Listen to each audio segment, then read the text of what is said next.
Forex trading ഇന്ത്യയിൽ illegal ആണെന്നറിയാം. പക്ഷെ ഒരുപാട് നാളായിട്ട് നിങ്ങൾ ഇത് ചെയ്യുന്നുണ്ട്. പക്ഷെ ഇതുവരെ ഒരു പോലീസ് കേസോ അക്കൗണ്ട് ഫ്രീസിങ്ങോ ഒന്നും വരാത്തവരാണെന്നുണ്ടെങ്കിൽ അത് എന്തുകൊണ്ടാണ് ഇതുവരെ നിങ്ങൾക്ക് വരാത്തത്, അതുപോലെ ഏതൊക്കെ സിറ്റുവേഷനിലാണ് ഇനി വരാൻ ചാൻസ് ഉള്ളത് എന്ന് നമുക്ക് ഈ വീഡിയോയിൽ നോക്കാം.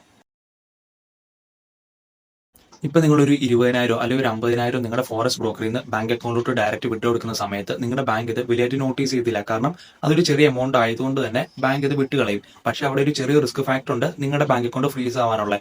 പക്ഷെ നിങ്ങൾ അവിടെ ഒരു 5 ലക്ഷമോ 10 ലക്ഷമോ ആണ് നിങ്ങൾ ഫ്രീക്വന്റ്ലി അല്ലെങ്കിൽ ഒറ്റയടിക്ക് നിങ്ങൾ വിഡ്രോ ചെയ്യുന്ന സമയത്ത് നിങ്ങളുടെ ബാങ്ക് അക്കൗണ്ട് ഫ്രീസ് ആവാനുള്ള സാധ്യത വളരെ കൂടുതലാണ്.